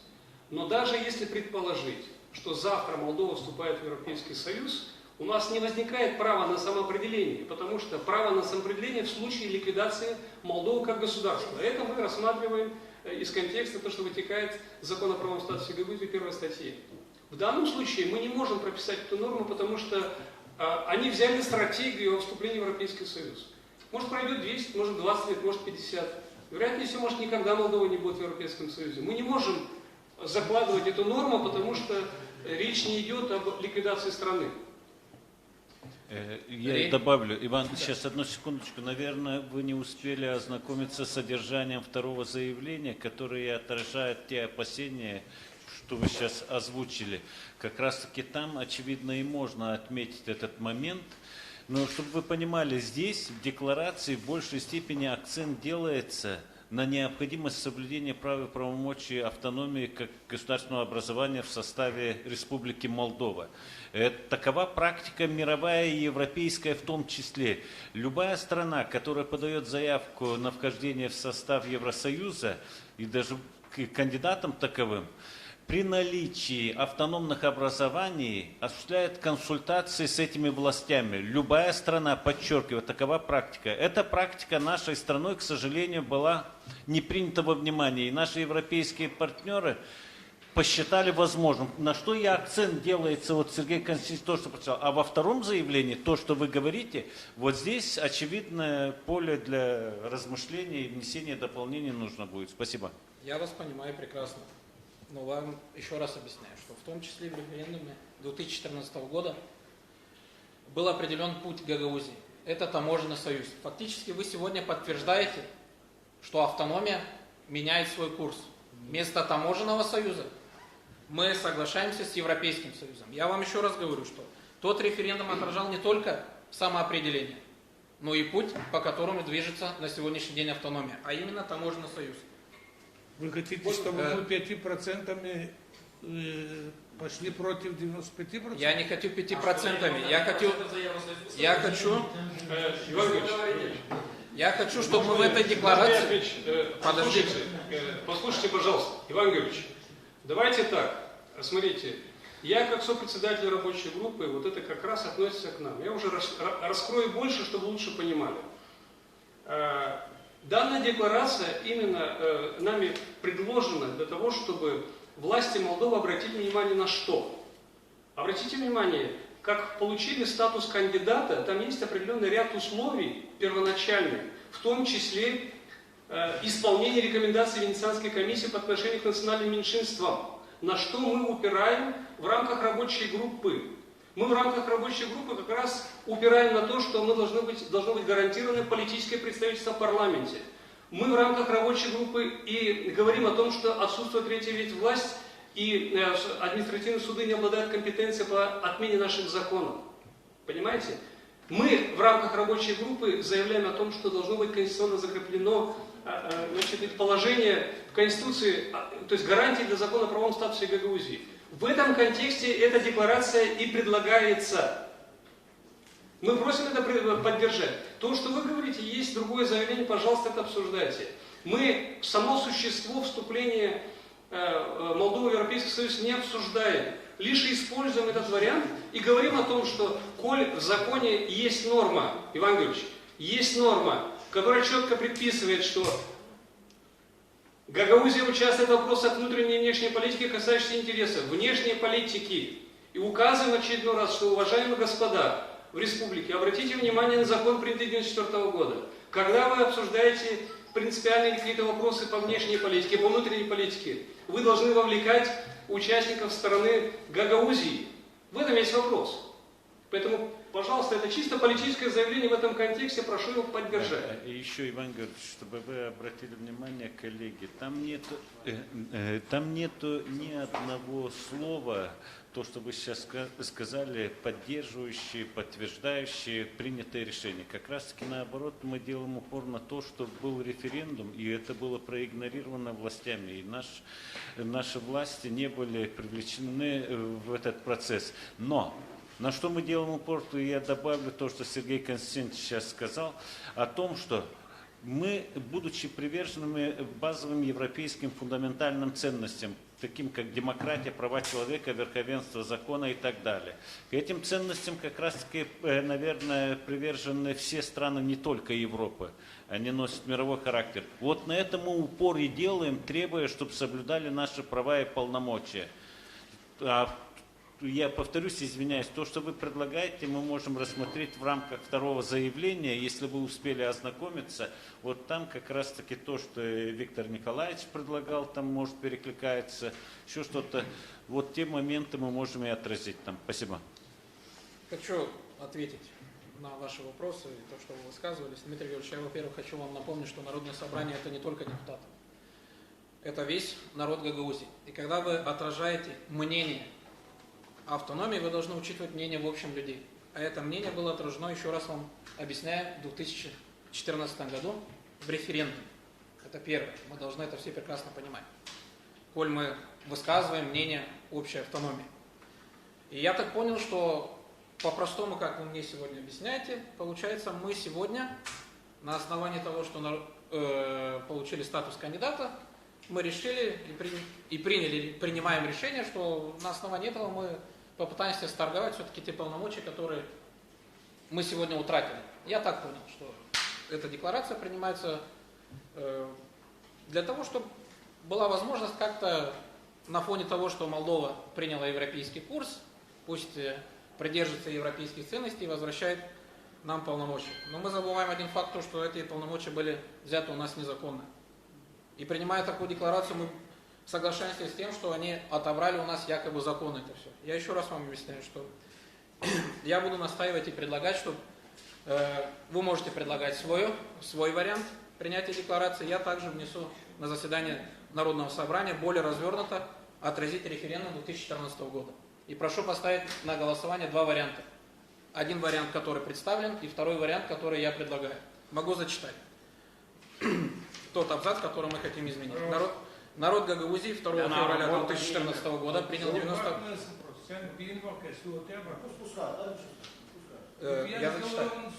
Народ Гагаузии 2 февраля 2014 года принял 98% на всенародном референдуме судьбоносное решение об отложенном статусе Гагаузии на внешнее самоопределение в случае утраты Молдовы своего суверенитета.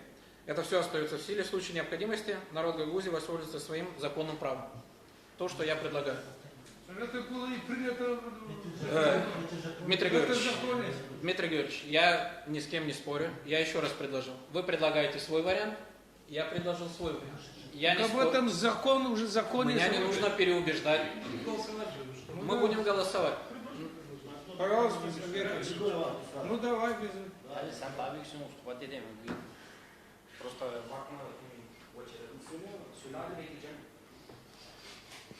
Уважаемые коллеги, в последнее время, если честно, я замечаю, что Народное собрание становится площадкой для политических деклараций. Сожалею, что данные декларации не обсуждаются в профильных комиссиях. Мы сейчас настаиваем на том, что, в принципе, Республика Молдова и ее государственные власти не обсудили этот вопрос с Народным собранием, с народом Гагаузии. Но эти декларации, которые вчера и сегодня зачитываются, они не были заранее получены депутатами, которые могли бы внести свои изменения.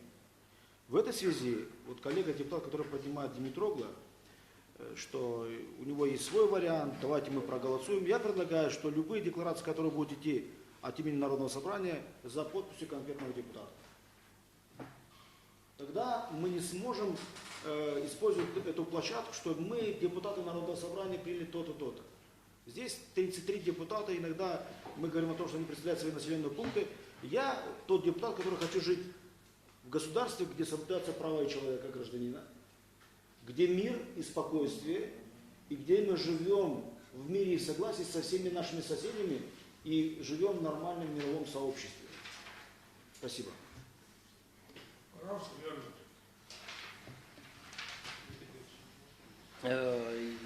Мое предложение по третьему абзацу, это получается, где было указано, что вместе с тем, что Народное собрание Гагаузии вынуждено констатировать, что процедура получения статуса кандидата на вступление в ЕС проходила в режиме отсутствия прозрачности, без информирования и вовлечения в переговорный процесс властей Гагаузии как автономного территориального образования с политическими полномочиями, добавить да и всего народа Республики Молдова. Потому что нигде это не обсуждалось, не только Гагаузию не ставили в известность, а это проходило за закрытыми дверьми всего народа Республики Молдова. Это первое. Второе. Предпоследний абзац, я считаю, что было бы целесообразнее убрать. И самое последнее абзац поменять о продолжении.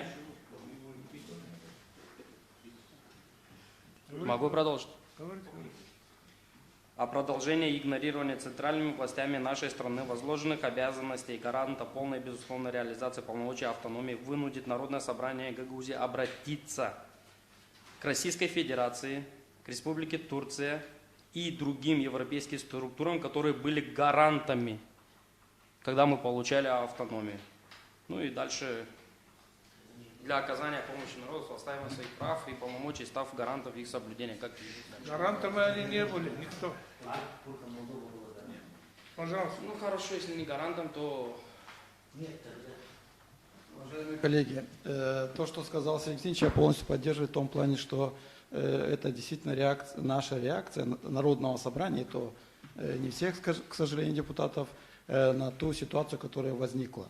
И я считаю, что вполне корректная декларация. Что касается предложения вот Ивана Константиновича, я уважаю данное мнение, но мы не должны ставить кому-то вот такой вопрос, потому что есть закон, который мы обязаны реализовывать, как только наступает этот момент. Мы никого не должны даже предупреждать об этом. Этот закон есть у нас, и мы его должны реализовывать.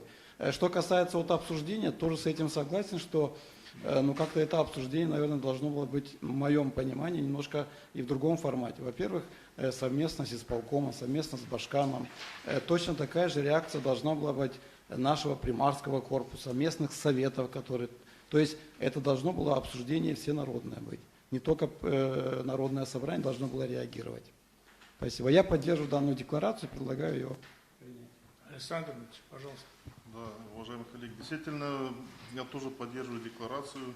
И то, что коллеги вот уже принесли изменения, дополнения, она очень важная. Действительно, мы чуть-чуть даже запоздали, надо было раньше принять. Но суть вопроса в том, что у нас здесь отсутствует половина наших коллег.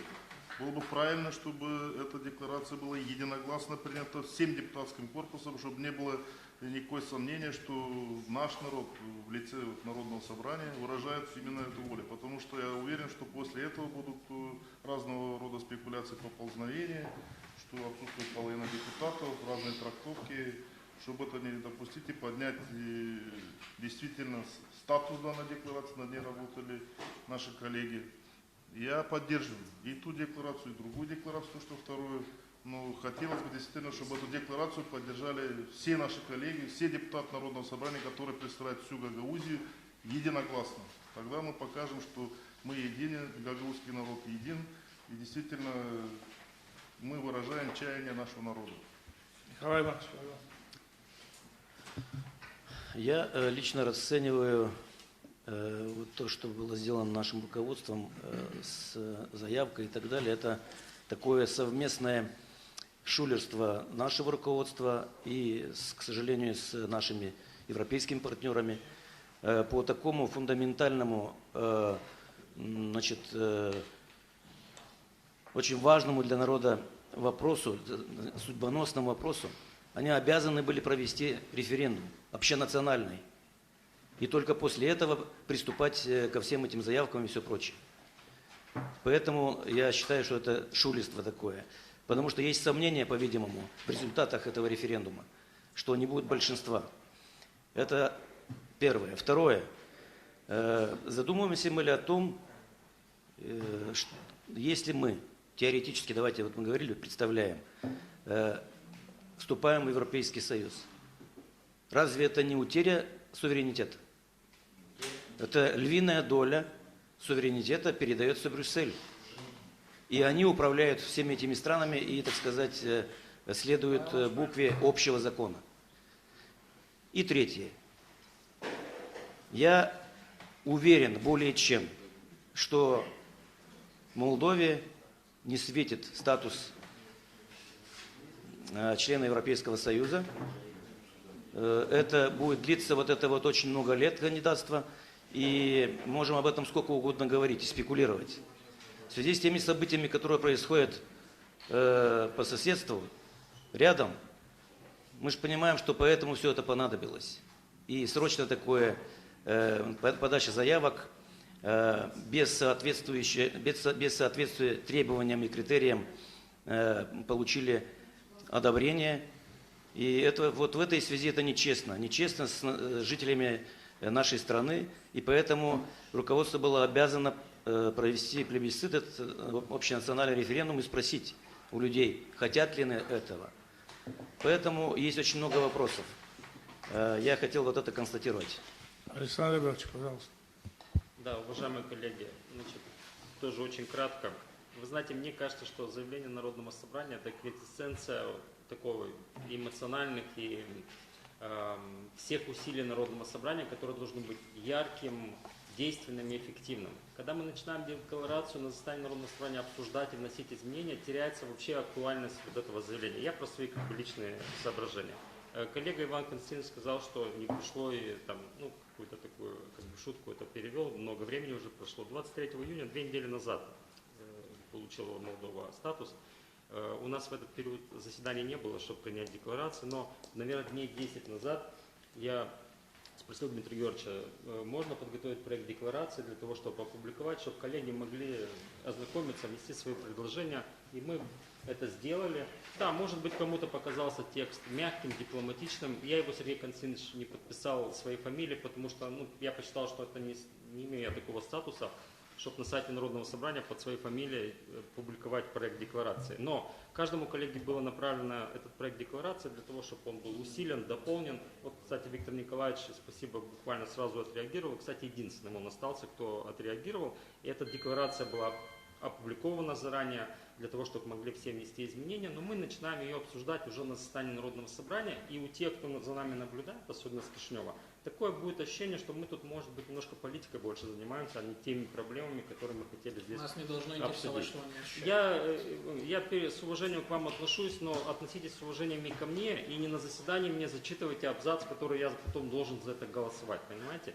При всем уважении к вам и Виктор Николаевич вчера тоже. Я прошу, вы тут не работаете, я понимаю, что у вас, возможно, нет этих технических возможностей, но все-таки, если мы принимаем общее решение, давайте его заранее, чтобы мы могли изучить, внести свои предложения и потом осознанно за это голосовать. Я не член партии какой-то, у меня нет политических интересов в принятии этой декларации, но как у человека, который здесь живет и представляет определенный округ, у меня боль за то, что происходит, и мы пытаемся эту боль проецировать в решении соответствующей декларации, а не преследуем какие-то политические выгоды какой-то политической партии. Это мое личное ощущение. Александр Григорьевич, маленькое уточнение, разрешите, пожалуйста. Когда вы направили письмо на почту, я первый позвонил нашим коллегам, и мы общее, то, что Виктор Николаевич отправил, как вы говорите, единственный отреагировал. Но вот эти все изменения не были включены, а на Халктоп-Плушу сайте была та редакция, которую вы первоначально скинули. То есть дали предложение, но уже первый вариант скинули на сайт, понимаете?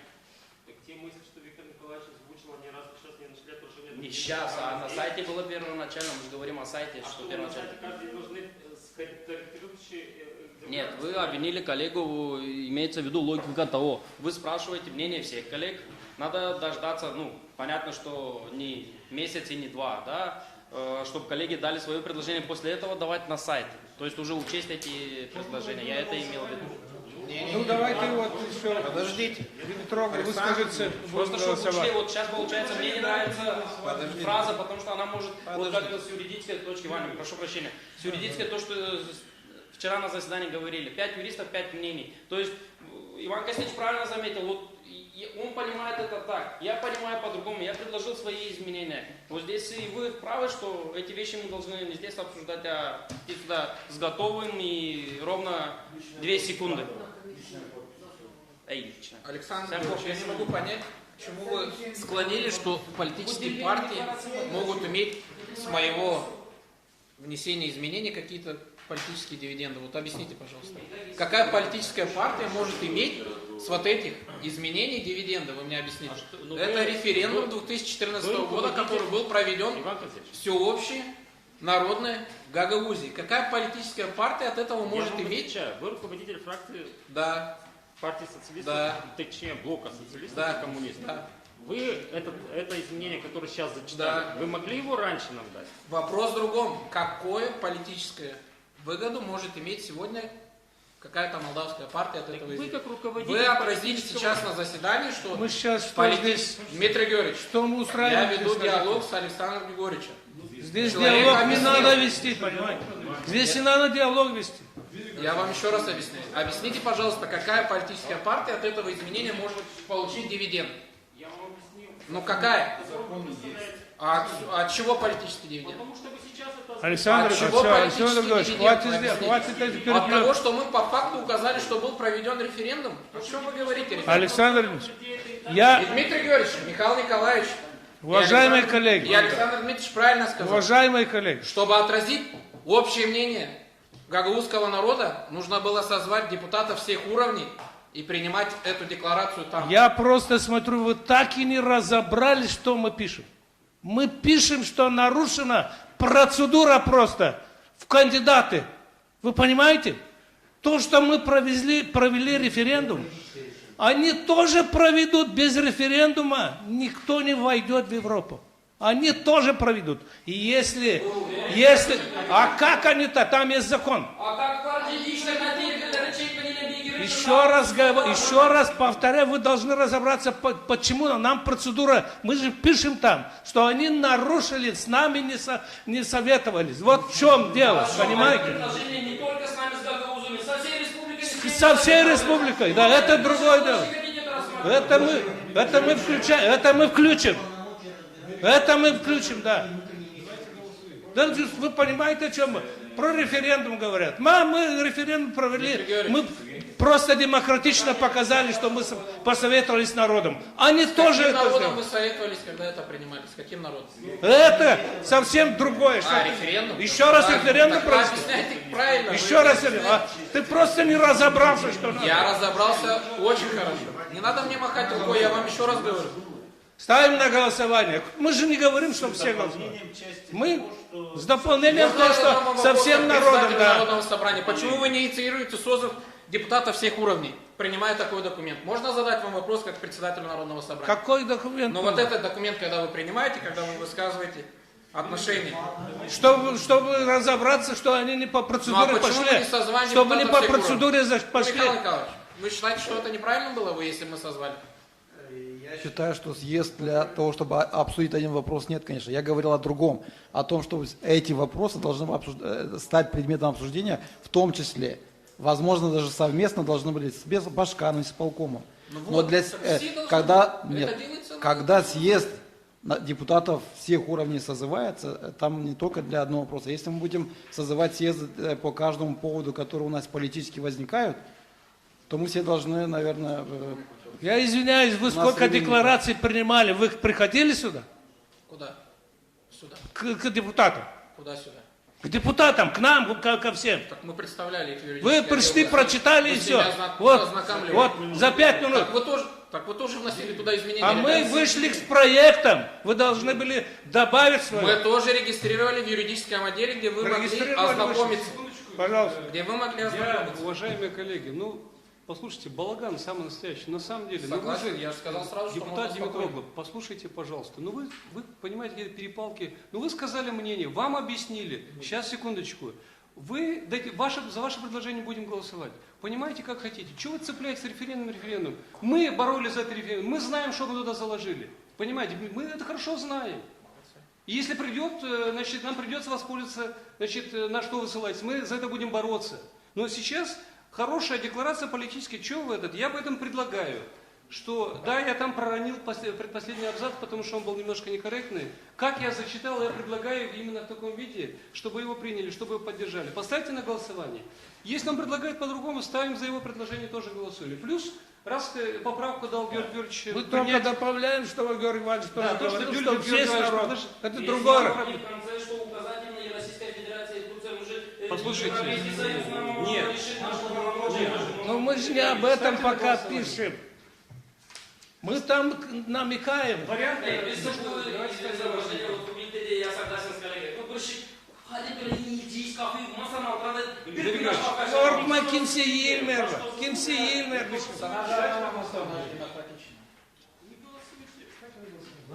Ставим на голосование. Кто за...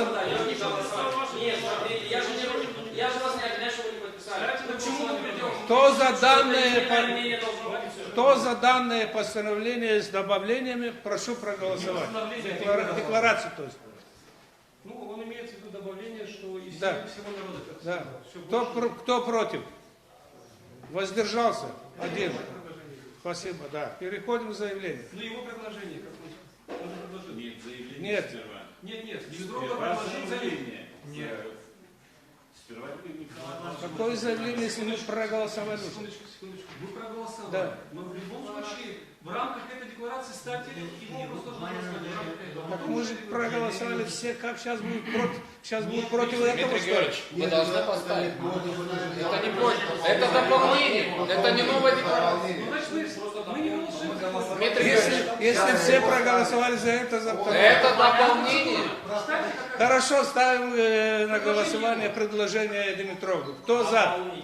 Так, кто за? 3 человека. Дальше голосовать. Форума нету даже, как им голосуют. Как нет? А ну прочитай. А ну почитай. Вот вам что-нибудь да надо найти. Давайте заявление. Да при чем здесь найти, ради бога? Нет форума. Он сейчас придет. Мы не принимаем постановление, мы приняли декларацию, поэтому хватит вам уже слушать эти Давай заявление. Как вы можете поставить на мое голосование, на мое предложение на голосование с форума? Саша голосовал. Ну а как без форума можно вообще? Когда мы голосовали, Саша здесь был. Где был Саша? Саша был здесь. Я же говорю. Но он не хочет. Так у нас нет форума, тогда нет смысла ставить. Подожди. А где эти два товарища? Ладно. Сейчас он зайдет, пусть читай заявление, Николай. Читай заявление. Читай заявление. Причем здесь скандал, было просто Из-за предложено заявления поправку. сейчас спор.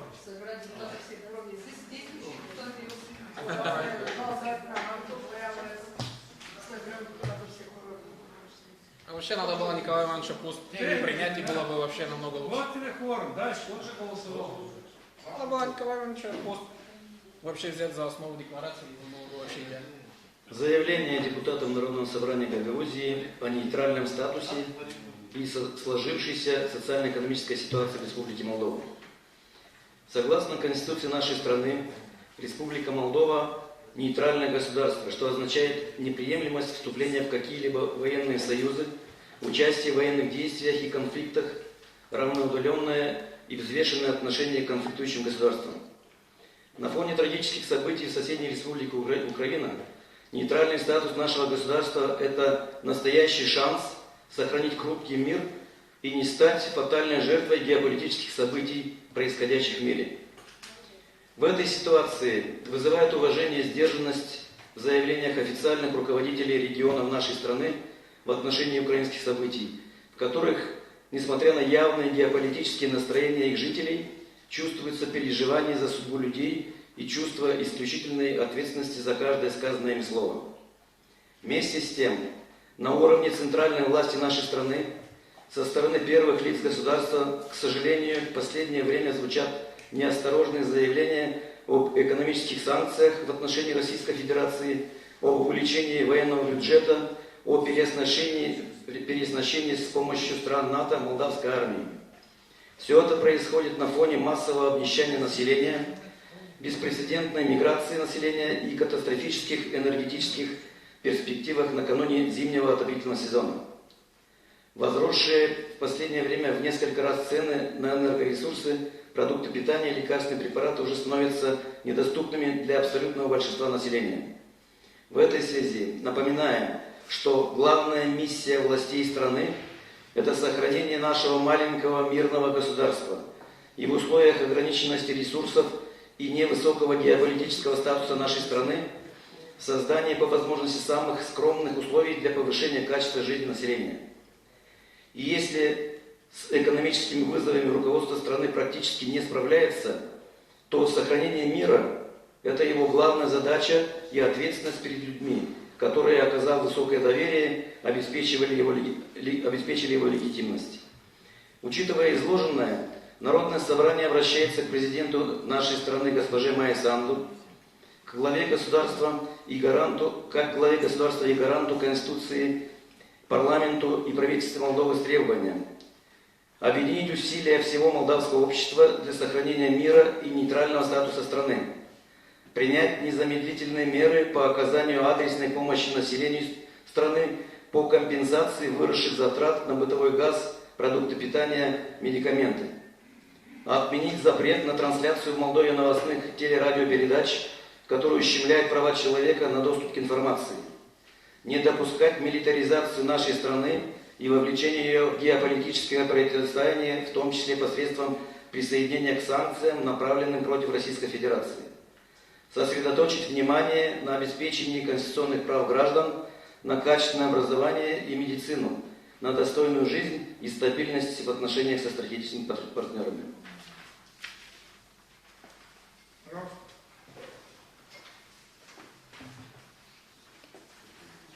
Уважаемые коллеги, хотелось бы сделать маленькое дополнение по некоторым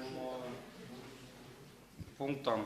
Вместе с тем, на уровне центральной власти нашей страны, со стороны первых лиц государства, к сожалению, в последнее время звучат неосторожные заявления об экономических санкциях в отношении Российской Федерации, об увеличении военного бюджета, переоснащении с помощью стран НАТО молдавской армии, давая здесь за счет непосильных кредитов.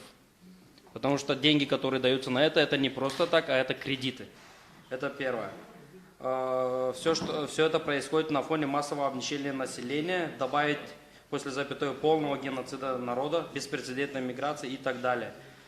После слов дорожают цены на энергоресурсы, продукты питания, лекарства, препараты и горюче-смазочные материалы. Дальше. В связи с тем напоминаем, что главная миссия властей страны – сохранение нашего маленького мирного государства в условиях ограниченности ресурса. И здесь фраза «невысокого геополитического статуса нашей страны», я думаю, это лишнее можно убрать. Создание по возможности самых скромных условий для повышения качества жизни населения. Мы что, получается, вымоляем от них слово «скромных», я думаю, тоже здесь это слово не подходит, нужно это убрать. И если с экономическими вызовами руководство страны практически не справляется, то сохранение мира – это главная задача и ответственность перед людьми, гражданами Республики Молдовы. Убрать слово, которое, оказав высокое доверие, обеспечили легитимность. Я думаю, что высокого доверия как такового не было. Все мы знаем, как президент Республики Молдова стал президентом, как нарисовали вот это все. Поэтому считаю, что вот это предложение немножко неуместно. Дальше по пунктам, что предложить. Принять незамедлительные меры по оказанию адресной помощи населению страны по компетенции выросших затрат на бытовой газ, продукты питания и медикаменты. И предлагаю сюда добавить и не работать по иностранным методичкам и в интересах транснациональной корпорации, а работать в интересах нашего народа с целью улучшения его благосостояния. Предлагаю предложенные мной изменения включить, потому что я понимаю, что Иногда мы пытаемся быть дипломатичными, но есть некоторые вещи, которые надо назвать своими именами.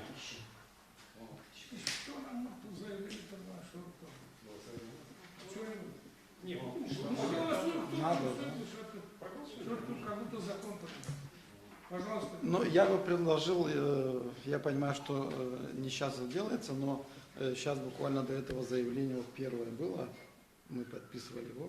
Я все-таки предлагаю, чтобы мы приняли одно заявление, не дублировать 3, 4, 5 заявлений. То заявление, которое... Оно вот здесь вот сконцентрировано все то, что изложено в вашем, понимаете? Смысла я не вижу. Мы должны, я считаю, проголосовать за это какие-то... Нет, то уже ушло. Хорошо. Это идет второе. Я к тому, что мы должны одно заявление принимать, а не 10 заявлений. Давайте следующий шаг делать Конечно. координационно, понимаете. Но я считаю, что предложенные изменения... Я считаю, что дополнение можно включить там то, что снимать, пусть то она остается снимать, лично не будет.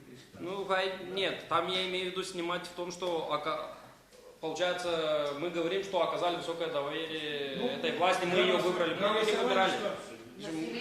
Как мы можем сказать, и на нас мы тоже не оказали, ну проголосовали. Хорошо, но по поводу остальных моментов, я думаю, что надо включить, особенно, что не работать по иностранным методичкам и в интересах транснациональной корпорации, а в угоду своих жителей страны. Нет, последний. Резервный фонд проголосовали. Ну все, давай, что, если нет, давайте кто поддерживает данный с изменением. С изменением. Заявление принимаем. Мы заявление принимаем, да. Как пиздяние, кто расписался, кто расписался. Ну что поделать, если человек специально ушел, что вы хотите? Да не ушел, оставил вещи. Все, спасибо, да? Спасибо. Человек встал и ушел. Кто говорил, нам всем хватает одного. Встал и ушел. Снова открыли, Пейте улицу.